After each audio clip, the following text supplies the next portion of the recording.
Good afternoon, everyone. Thanks for joining. This webinar is about pdfToolbox 7.2.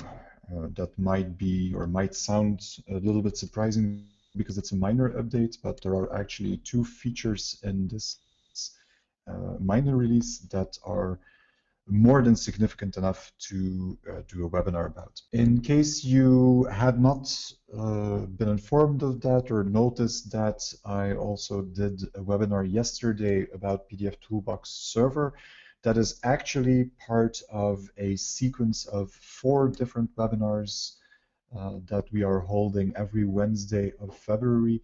The first one yesterday was about pdfToolbox server that has been recorded, and that recording will be made available on our website. Next week is about the command line version of pdfToolbox and how to work with that. And then there are 2 more about the imposition engine in pdfToolbox and one about the new HTML-based report. Now, that HTML-based report is also one of the topics of today, so you'll already learn quite a bit about that. Okay, let's get started here. I have 2 subjects. One is about extensions to a fix-up that was already available in pdfToolbox 7, but that received a number of very nice additional possibilities in 7.2. And then the second one, like I already said, is about the template report feature in server and desktop. But I am going to start with the outline page boxes fix-up. This is a fix-up that was introduced the first time in pdfToolbox 7.0, and a little bit to our surprise, there is actually been a whole lot of feedback about this fix-up.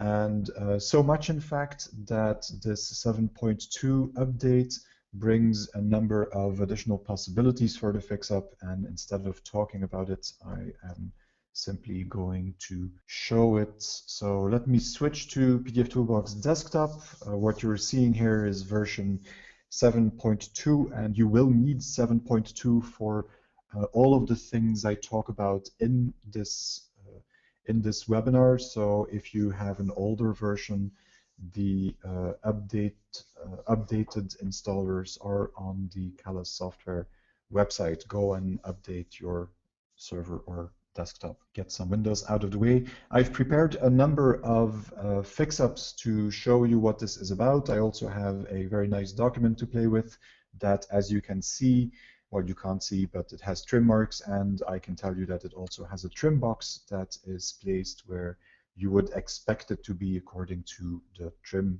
marks. And what I'm going to do is, first of all, run this simple fix-up that asks me where to save the result. So I'll put that in output, and let's us give that a suffix. And what that does, as you can see, is it adds a red line on top of where the trim box is. And that was also the basic functionality that we introduced in pdfToolbox 7 in the major release. That was a fix-up that could add a vector element on top of a page box. And I've configured it here with the trim box, but it would equally well work with, for example, the bleed or art box. So that's the basic functionality, and let me open up the fix-up to show you what some of the additional options are that you can set. Like I said, you can choose which of the page boxes is going to be used.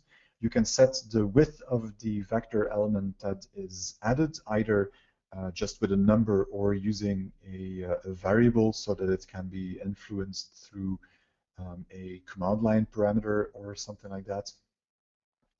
I can choose which pages this is applied to. I could, for example, choose to only apply it on landscape or portrait pages.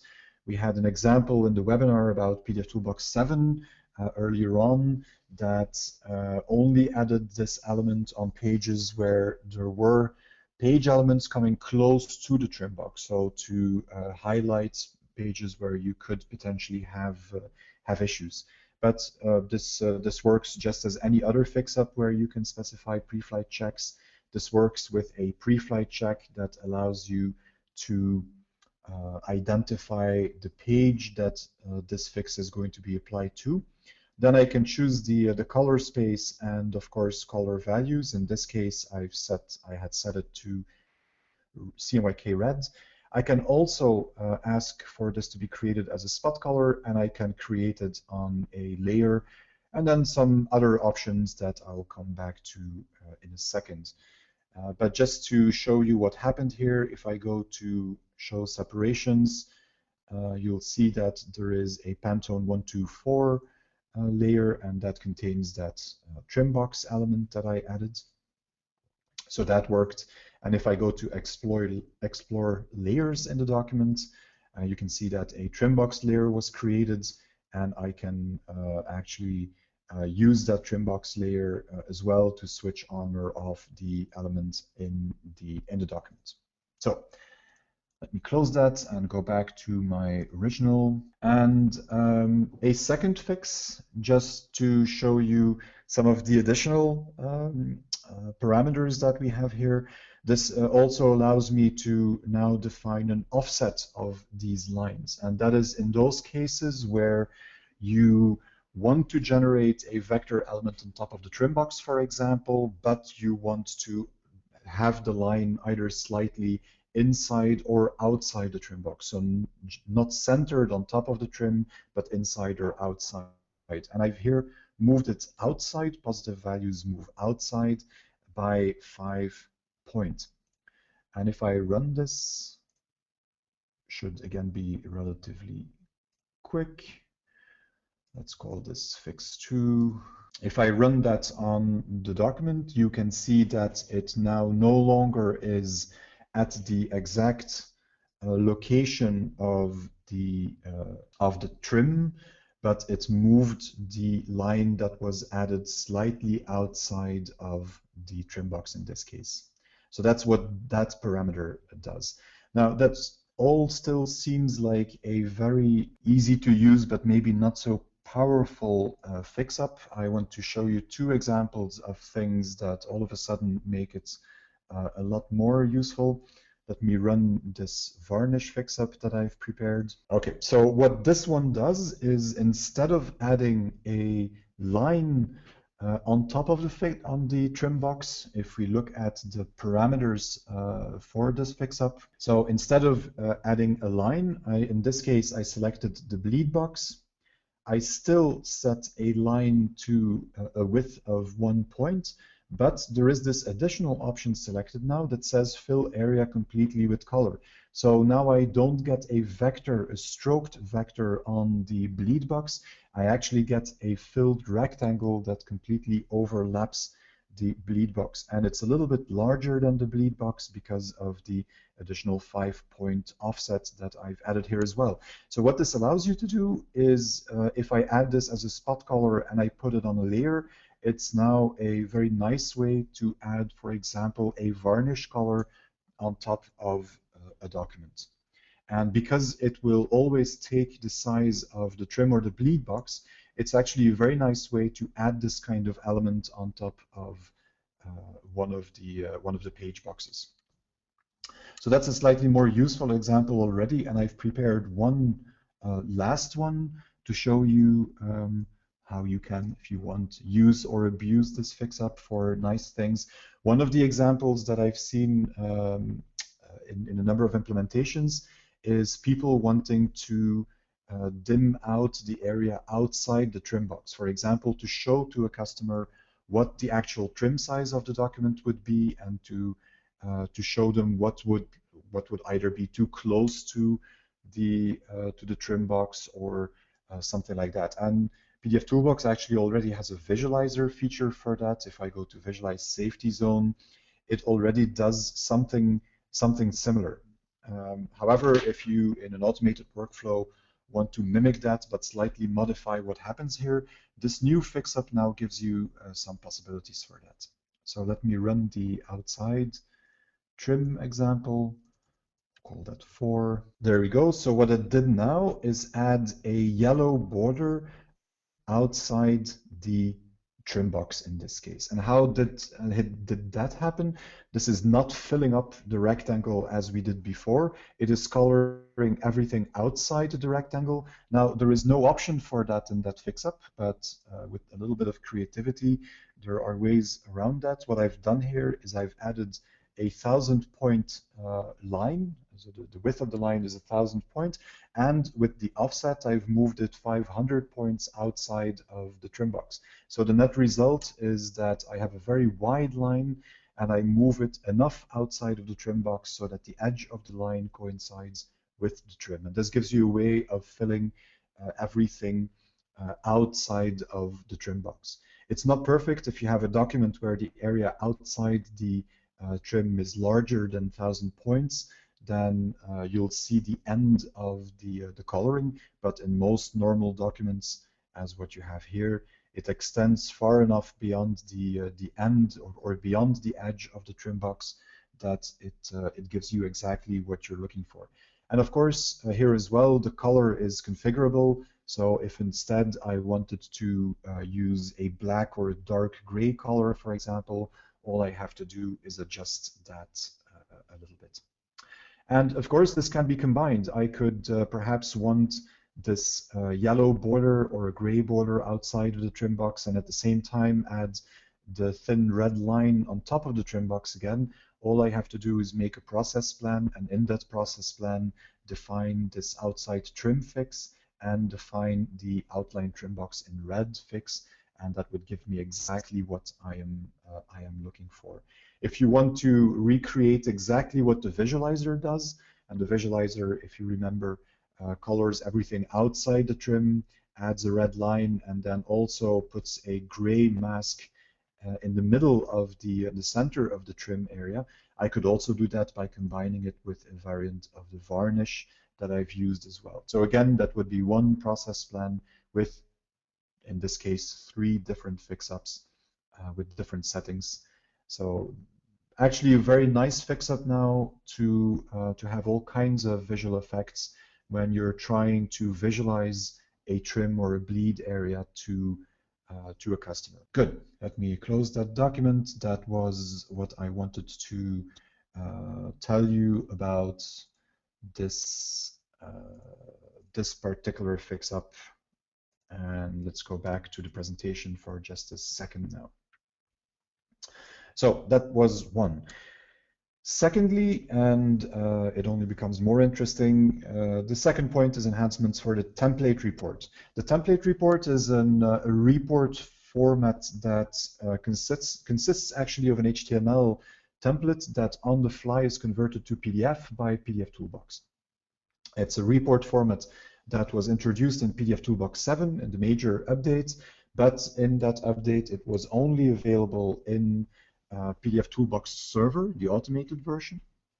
So you couldn't use it in the desktop version, and it was by nature a little bit limited, and I'll come back to why that is and what has changed to make it more powerful. But let's start with the basics here, and let's start by looking at what these templates are. And the first question is, of course, if I were such a template, where would I live? Where do you find these templates in the applications that you have installed? You have the full path to the template folder for the server here. You can see that I have the same here for the desktop, but for the desktop it's actually a little bit easier. What I'm going to do is open a document for testing, and let me run a pre-flight check. I'm going to use one that is very quick. Well, that was the wrong document because it doesn't give any errors, and I want to see something on here. So let me take my Halloween pigment again. And let me analyze that. That generates a number of pre-flight errors. So now I know I have errors on here, and I can create report. That button has always been there. And then you can choose which type of report you want to generate. And that has changed. This part of the dialog has changed a bit between pdfToolbox 6 and 7. And now in 7.2, it contains the PDF report, the custom PDF report. And that's the type of report that you can customize. That's why we chose that particular name. At the bottom here, you see a section where you get to choose which type of report, which template actually you want to select. And you can also see a browse button. And that browse button will open up a Finder window. And in that Finder window, I can now see the templates directory that pdfToolbox looks at. So if you want to find where those templates are stored for the desktop, the only thing you have to do is start to create a report, choose Browse here, and that will open up that folder where they are stored. Now, I can choose one of those. While I'm here, what I'll do is simply say save, but I want to put that in the output folder again. So let me save that in there. Takes a second. Like I said, this is based on HTML with CSS and JavaScript, and that HTML is converted on the fly to a PDF document. So what you end up with here is a PDF document with an overview of the errors, the warnings, and the fixes that you had in this during this pre-flight. And then I have document information. I have information about who did the pre-flight. I have a little preview of the document. A very visually pleasing form of report. Contains a lot of information, but it's still a very clear and concise report, ideal to send back to a customer. And my apologies that I'm going to switch a little bit between the presentation and the demo, but I want to be able to show you as much as possible instead of simply talking about it. Of course, there is little value to a customizable report if we don't customize it. And then the question becomes, how do you do that? And because I have the time to do this during this webinar, I want to show you a little bit what the different steps are. And as it says here, the first step is that you go to that folder where pdfToolbox stores all of its templates that it knows. By default, there will only be one template. That's the one I just used in the example.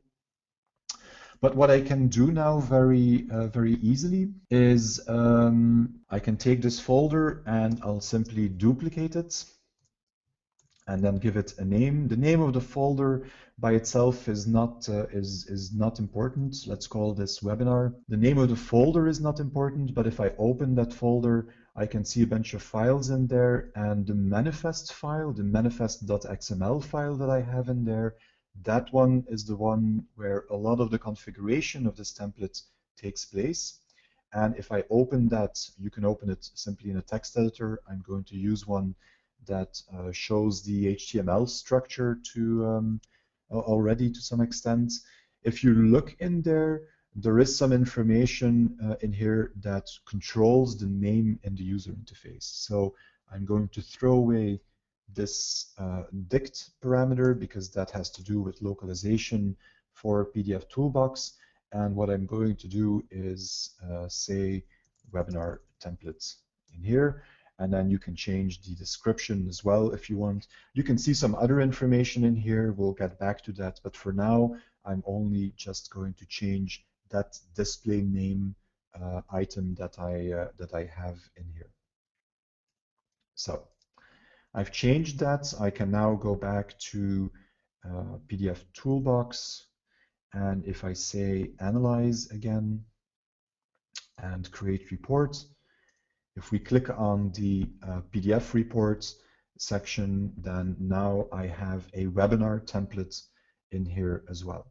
So to summarize, if you want to create your own template, you want to customize it, don't change the template that is included with pdfToolbox. It's very bad form. You might need it if you make a mistake at some later point.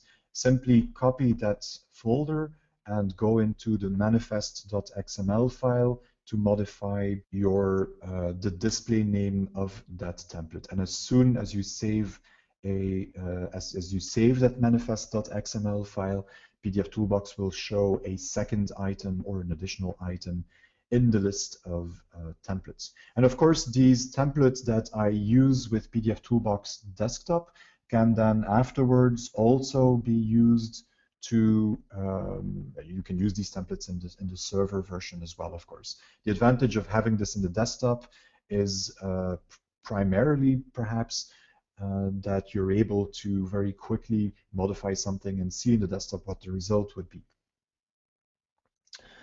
Now, what can you do? Well, this is an example. In the background, you have the original report, the one I've shown you. In the foreground, you have a slightly modified one, and you see that some of the text was changed. I changed some of the colors in here. Of course, I added penguins. That was a requirement for this demo. And so you can make some superficial changes, and actually you can do that very, very easily. If I look at the penguin report that I have in here, that will show you. Let me change that here and say save.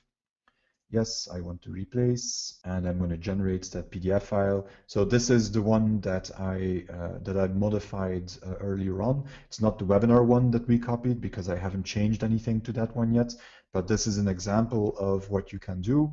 And to go into a little bit more detail, what you will have to do, and if I open up this Penguin report, what you'll have to do, the two main files to modify existing text and existing styling of text and other elements are the index.html file. That's the main HTML file that controls how this generated report will look.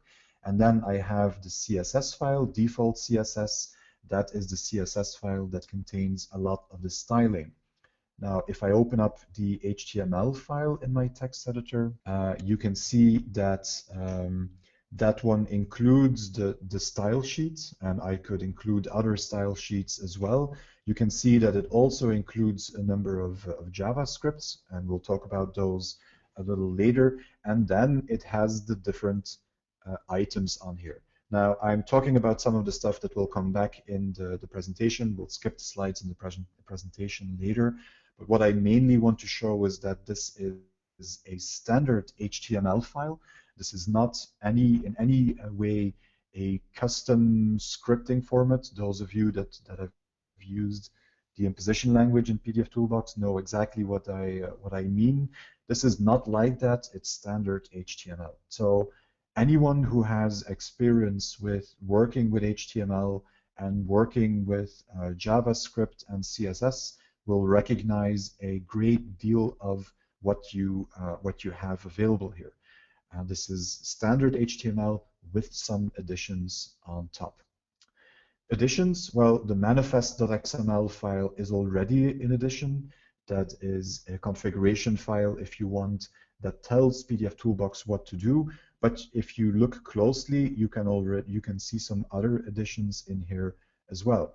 I said this is standard HTML, and that is correct, but you can see that I include an image here, and the source of that image is actually a PDF file, and that is certainly not a standard HTML feature, but the engine that pdfToolbox uses to convert HTML to PDF is capable of not only working with PNG files and JPEG files, but it's capable of also including an existing PDF in that generated report.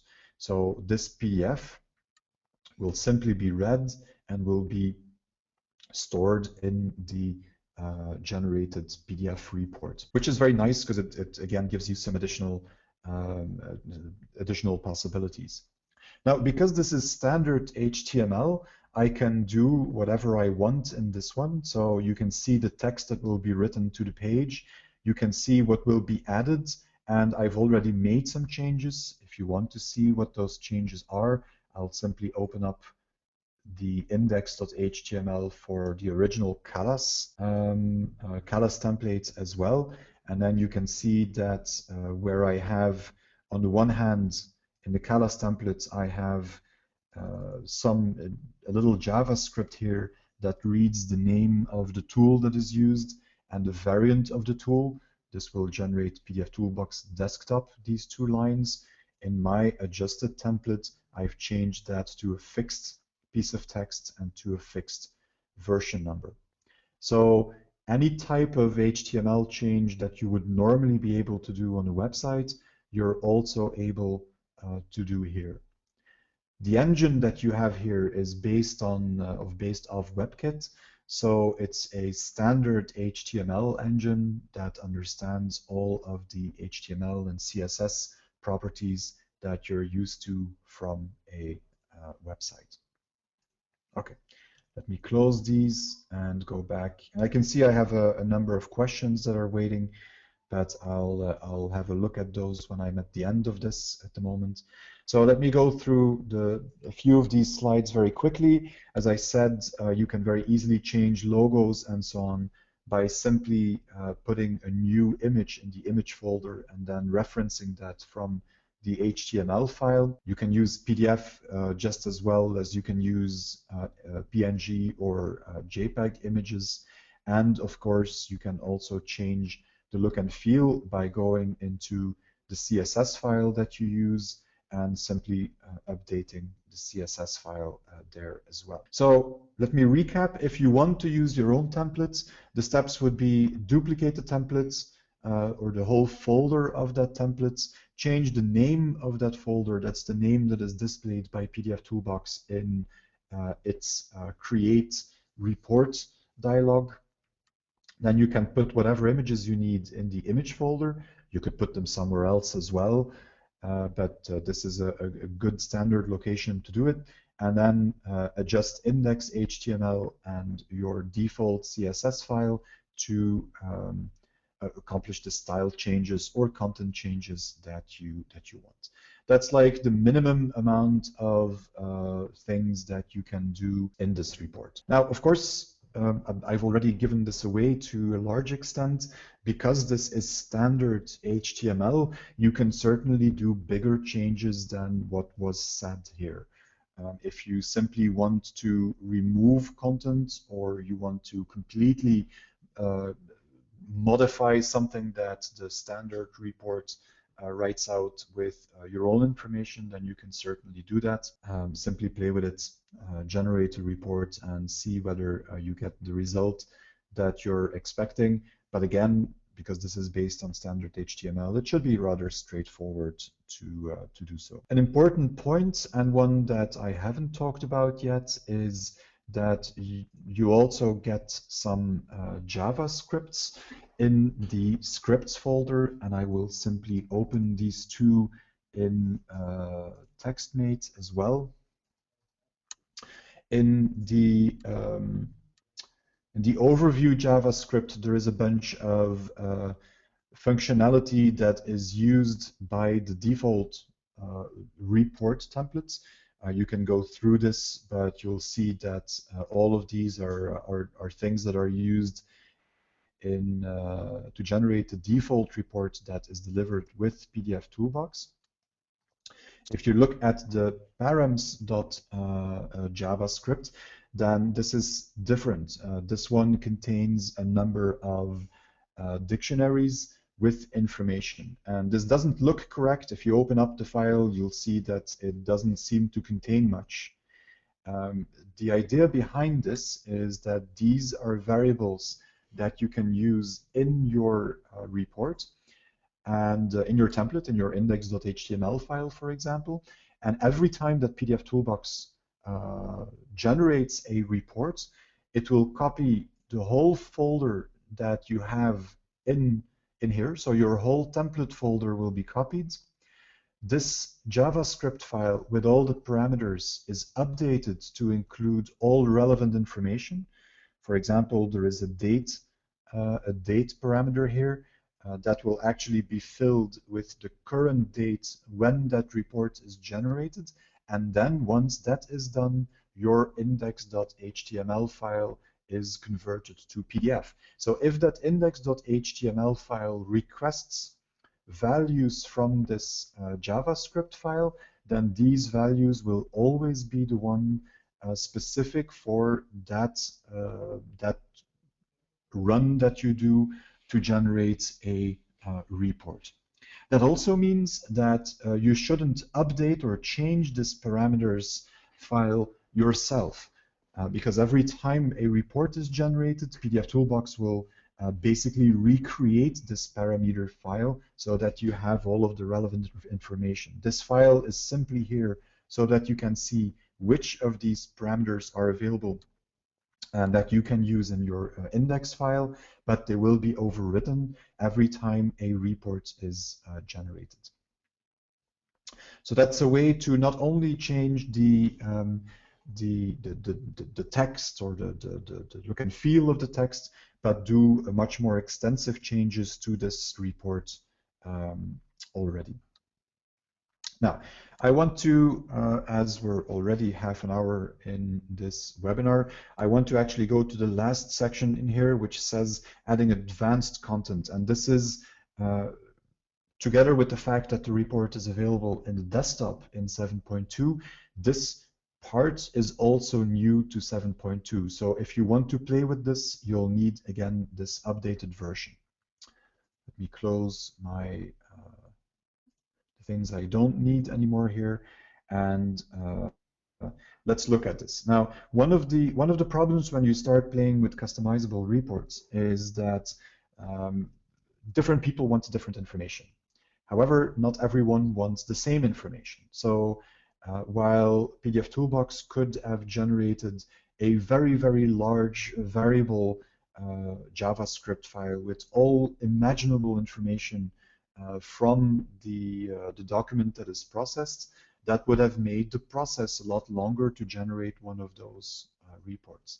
And most of the information would probably not be used by most of the people. Of course, that means that you have limited information available, and what happens, what can you do if you want more info out of the document?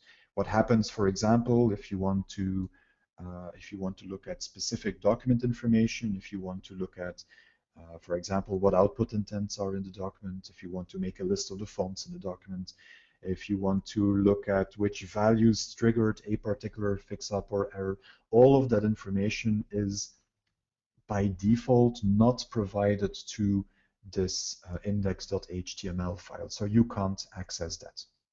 However, on the other hand, if you generate an XML report from within pdfToolbox, anyone who has done that once and has looked at the resulting XML knows that this XML report contains just about anything you can imagine about a file. What have we done? Well, in this engine, you can actually ask pdfToolbox to generate an XML report. And once it's generated the XML report, to generate the PDF report. So with exactly the same process as what we've seen so far, you can make a new template, and that's the sign-off template that I've made here. It's a very basic one. You'll see that it definitely needs styling and additional work. But I've created a sign-off template, and what I want to do in this template is be able to use some of that advanced information that is only available in the XML report. And what are the steps to do that? Well, I'll start with the manifest.xml. By default, pdfToolbox does not generate the XML report. It takes additional time. Not everyone needs it. Specifically, the standard HTML report that is installed with pdfToolbox doesn't need it. So by default, you don't get that. If I open up this sign-off folder, so this is the template folder that I created, and I look at the manifest.xml file in there, you'll see that I've modified two things. First of all, well, three things actually. First of all, I've created an extra line here. I've put an extra line in here, and that line instructs pdfToolbox to generate an XML report and to put it in the folder XML. And that means that pdfToolbox will create an additional folder on this level, folder called XML, and it will generate something that is called report.xml in there. And that will be a standard XML report. Because I've also set in coverage resolution and in coverage box as parameters for this line, it will also include information about in coverage for all plates in the processed PDF file. So that's additional information that is stored inside of the XML report. If you compare what I've done here with this standard manifest file, you'll see that I've also increased the resolution of the preview that is generated. Remember that the default report has this small preview image that appears in the document. Well, I wanted in my template to have a larger image, and so I've asked for a 150 dpi image instead of the default, I believe, 20 dpi that you have in the template report. And then I've also added this settings section, and that settings section tells or asks pdfToolbox to keep the intermediate results. You don't have to do this in production. This will just generate junk files next to the report that is generated, but it's very useful when you start playing with this template and when you're customizing a template. What it does is it actually asks pdfToolbox to, when it copies that template folder and starts to modify it and then generates a PDF and generates an XML report, and all of these files are kept. So once the report is generated, you can open up that folder next to it and you can see what the intermediate files are. And if you start playing with JavaScript, that is, for example, gives you a way to figure out what is wrong with your JavaScript and why it might not work as you imagined. So all three are important. This gives me the XML report. This asks pdfToolbox for a higher resolution image. And this one says, keep all of the junk that you generate during conversion so that I can look at it afterwards. When you run this in production, of course, don't forget to remove this, or there will be a whole bunch of additional stuff that you don't need. Now, that's the first step, and then I can use an updated index.html file, and of course, I need to do something with this XML report that I generated, and in my template, I did two things for that. First of all, I created a new JavaScript file with some additional functionality to access the XML report. And then secondly, I updated my index.html file. And let's start by looking at that. You can see that this is a much smaller file. I also generate a very simple report. You'll see that as well. But it gives you a good idea about the fact that it is not only possible to do small modifications to the template that Callus ships with the software, but that you can really start from scratch and create your own stuff. And what I've done here is actually quite simple. I've included this additional JavaScript file that we'll look at in a second. And then you can see that I include an image here and set that to the image of the first page generated by pdfToolbox. And I've included some other information. And from the look of it, I actually look at the trim box of the first page and get the width and height of the trim box. And I've also done some work here to extract all of the different separations from the XML report information and to show how many square centimeters of each separation are used. And all of these use JavaScript functions that I have created as well. And like I said, those were created in the additional JavaScript file. If I open that up, what you can see is that I have a number of support functions here. This has to do with namespaces for the XML report. And this is a way to actually access the root element of that XML report. And then you have, with simple XPath or standard XPath support, you have a way to get to different pieces of information in that XML report. This gives you the XML node for a certain page, the width of that page, the height of the page, and all of the in-coverage information for that page. This might look very, very complicated. The advantage, I think, is that if you show this kind of template to anyone, either inside your organization or a consultant that has experience with writing JavaScript, HTML, and CSS, that they will immediately feel at home. There is nothing going on here that is really proprietary. Anything that is used here is basically standard web technology. So it's very easy to give this to someone and have them update this to exactly what you would need. Now, what does it do? That is by itself interesting, of course. So let me switch back to pdfToolbox. I have this same file. I'll do analyze again, create report. What we'll do is go to sign off. That's the type of report that the report template that I created for that, and we'll generate a report out of that. And let's see what that gives. So let me go to this output folder first of all.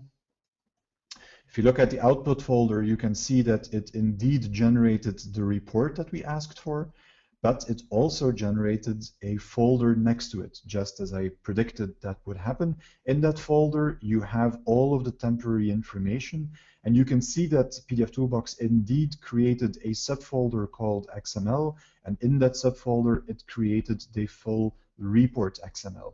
And that's very important because now I can go in and look at what that report is, and you can see that, for example, the plate information that I used, this is actually for the full document. What I'm doing in my example is I look for the first page, and then I look for the plate information for the first page in the document. So this is the full XML report that was generated during this pre-flight pass with all of the document information, all of the information for the actual profile that is used. It's a huge pile of information that you have here. And at the very end, you have a result section, and that result section gives you the pre-flight information as well. So all of the error and warning hits and fixes that were done are stored in here as well. If we go back to the actual report that was generated, you can see that none of the background template is there. I've thrown all of that away. The only thing I've done is generate an A4 document, and the format is also under your control. So you could change that to letter or landscape or whatever you need. I've put the first page preview on there in a lot larger and 150 dpi, so that it gets an actually pretty good quality preview. And if I look here at the bottom, it generates the size of the document. And in this case, the document, the original document, not the image, but the original document had a trim box that was 220 millimeters wide on, so just about 30 centimeters high. And I also include information about the total area coverage of each separations. This document has cyan, magenta, yellow, and black layers, and you can see how many square centimeters of each of those have been generated for that particular document. And to show you that this is indeed dynamic, I'll do one last thing, and that is open up this document again. We'll run analyze. It doesn't give me any errors and warnings, but I don't show the errors and warnings in my report, so I don't really care. I still have the sign off here, and I will simply generate that report. It'll take a second, and what you can see is that indeed I get a different image, I get a different size, and I get, even here, I get a different list of colors. In this case, there is also a Pantone color in here. That Pantone color is not used very much.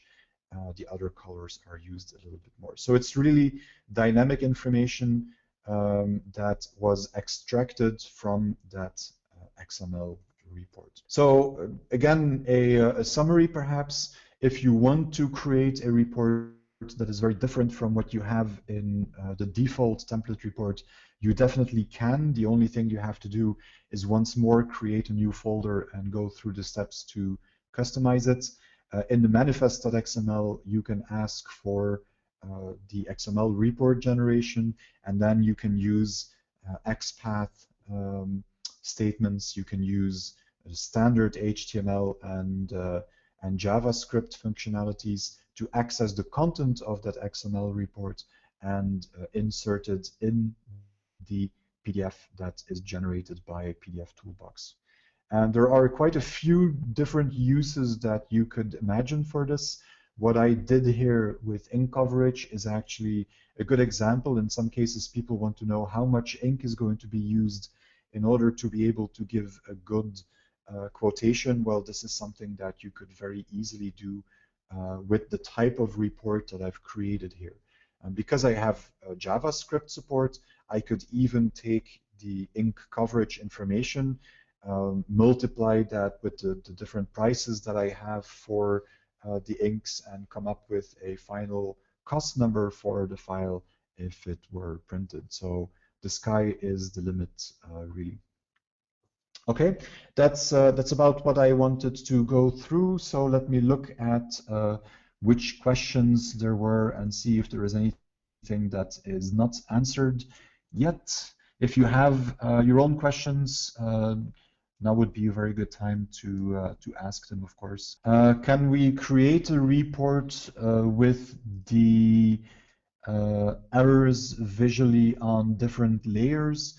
No, not really. That's I think what you're referring to is the standard pdfToolbox report where each error is contained on a different layer. I don't think at the moment that that is possible. Potentially, that is something that could be changed by adding additional possibilities in the manifest.xml so that you can customize what happens when the report is generated. If you have things where you run into that you can't do, by all means, send us a small question about that. We'll see whether it's possible or not. And if it's not possible, it will end up on the feature request list for this type of report. Because this is so customizable, I fully expect that there will be a lot of different questions and additional functionality that is added to these reports. Is there a list of arguments that we can put in the manifest.xml? That's a very good question.